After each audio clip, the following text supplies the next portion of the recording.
Hi viewers, நம்ம இன்றைக்கி பார்க்க போகிற டாபிக் பார்த்திங்கன்னா நட்டாத்தீஸ்வரர் கோவில். This video sponsor by mod e shopping. இந்த கோவில் எங்கே அமைந்திருக்கிறதுன்னு பார்த்திங்கன்னா காங்கேயம் பாளையம் என்னும் ஊரில் அமைந்துள்ளது. ஈரோடு மாவட்டத்தில் உள்ள மொடக்குறிச்சி வட்டத்திற்குட்பட்ட காங்கேயம் பாளையம் என்னும் ஊரில் அமைந்துள்ளது. இந்த காவிரியின் நடுவில் அமைந்துள்ளது. நம்ம இந்த கோவிலை தரிசிக்கிறதுக்கு போகும்போது இயற்கை சூழல் நம்மளை வரவேற்குதுங்க. இந்த மெயின் ரோட்லேருந்து இந்த கோவிலுக்கு ஒரு 2 கிலோமீட்டர் தூரம் போகணும். மெயின் ரோடுன்னு பார்த்திங்கன்னா ஈரோடு டு கரூர் மெயின் ரோட்டில் சாவடிப்பாளையம்ங்கிற ஊர்லேருந்து நம்ம ஒரு 2 கிலோமீட்டர் காவிரி ஆற்றை நோக்கி போகணுங்க. காவிரி ஆற்றில் நோக்கி போகும்போது காவிரியின் நடுவில் அமைந்துள்ளதால் பாலம் அமைச்சிருக்கிறாங்க. இந்த பாலம் வந்து பார்த்திங்க அப்படின்னா கிட்டத்தட்ட ஒரு 50 மீட்ரு கிட்டத்தட்ட இருக்குங்க. இந்த பாலம் வந்து நமக்கு எச்சரிக்கை பலகையை நம்ம அறிவிக்கிறாங்க, பார்த்து செல்ல வேண்டும் என்று. இப்போ காரில் வேணாலும் போகலாம், இல்லை பைக்கில் வேணாலும் நம்ம போகலாம். எதில் போனாலும் நம்ம வர வண்டிக்கு வழி விட்டு கொஞ்சம் வெயிட் பண்ணி தான் நம்ம போகிற மாதிரி இருக்குங்க. இந்த நட்டாத்தீஸ்வரரின் சிறப்பு என்னென்னு பார்த்தீங்கன்னா காவிரி நடுவில் அமைந்துள்ளது. ப்ளஸ் வந்து பார்த்திங்க அப்படின்னா இது அகத்தியர் வழிபட்ட தலம். அகத்தியர் சிவ பூஜை செய்த தலம்.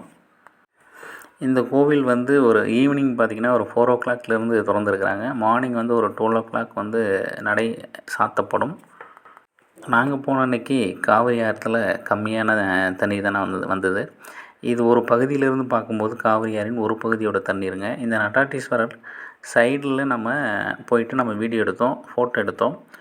இது பார்த்திங்கன்னா நல்லா பாறைக்கு மேலே பில்லர் போட்டு பில்லர்லேருந்து எழுப்பியிருக்கிறாங்க. மிக அற்புதமான வடிவமைச்சிருக்கிறாங்க.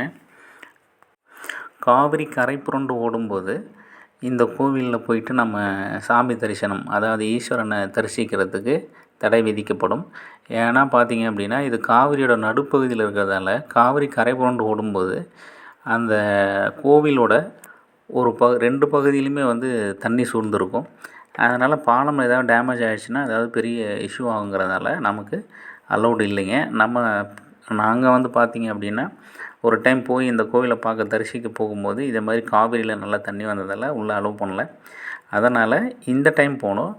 மிக அற்புதமான ஒரு தரிசனம். இந்த கோவில் ஈரோட்டில் ஒரு 15 கிலோமீட்டர் தொலைவில் உள்ளதுங்க. இந்த கோவிலில் நம்ம தரிசித்து போனோம் அப்படின்னா பிரம்மஹஸ்தி தோஷம் விலகும் அப்படிங்கிறது ஒரு ஐதீகம். ப்ளஸ் கல்யாணம் ஆகாதவங்களுக்கு திருமணம் உடனே நடைபெறும் என்பதும் ஒரு ஐதீகம். இந்த காலகட்டத்தில் பார்த்திங்க அப்படின்னா காவிரியில் பெரிய அளவு நீர் வராததால், தண்ணீர் வெள்ளப்பெருக்கு ஏற்படாததால் அந்த பகுதியிலிருந்து இந்த பகுதிக்கு மக்கள் ஈஸியாக நடமாடுறாங்க. அதாவது இப்போ காவிரியின் குறுக்கேவே நடந்து வராங்க. இந்த கோவிலை தரிசிக்கிறதுக்கு இருபுறத்தில் இருந்தும் வருகிறார்கள். ஒரு புறத்தில் ஈரோடு மாவட்டம், மறுபுறத்தில் நாமக்கல் மாவட்டமும் அமைந்துள்ளதால் அந்த மாவட்டத்தில் உள்ள மக்கள் இந்த கோவிலுக்கு வருகிறார்கள். ஈரோடு மாவட்டத்தில் உள்ள மக்களும் இந்த கோவிலுக்கு தரிசிக்க வருகிறார்கள்.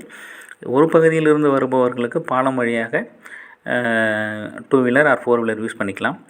இன்னொரு பகுதியிலிருந்து வருபவர்களுக்கு படகு யூஸ் பண்ணுறாங்க. இல்லைனா இது மாதிரி சீசனில் நடந்தே இந்த கோவிலில் தரிசிக்கிறாங்க. ஈஸ்வரனை தரிசித்து விட்டு செல்கிறார்கள். இந்த கோவிலில் பார்த்திங்கன்னா பெயிண்டிங்லாம் மிக அற்புதமாக இருக்குதுங்க.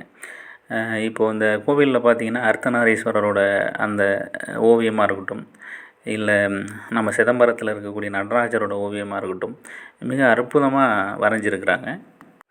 இந்த நட்டாத்தீஸ்வரரில் முருகன் இருக்கிறாருங்க, ஈஸ்வரன் இருக்கிறாருங்க, அகத்தியரும் முருகனும் ஒரு பகுதியில் அமைந்திருக்கிறார்கள்.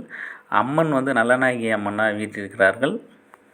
ஆதலால் நல்லநாயகி உடனமர் நட்டாத்தீஸ்வரர் திருக்கோவில் என்று அழைக்கப்படுகிறது. நடு ஆற்றில் உள்ளதால் காரண பெயராகவும், அகத்தியர் பூஜை செய்ததால் காரிய பெயராகவும் அழைக்கப்படுகிறது. குடகில் தோன்றி பூம்புகாரில் முடிவடைவதால் காவிரி ஆற்றில் நடு மையப்பகுதியாக பார்க்கப்படுகிறது. ஓகே, உங்களுக்கு வாய்ப்பு கிடைச்சா இந்த கோவில் போய் தரிசனம் செய்யுமாறு கேட்டுக்கொள்ளப்படுகிறது. தேங்க்யூ, நன்றி, வணக்கம்.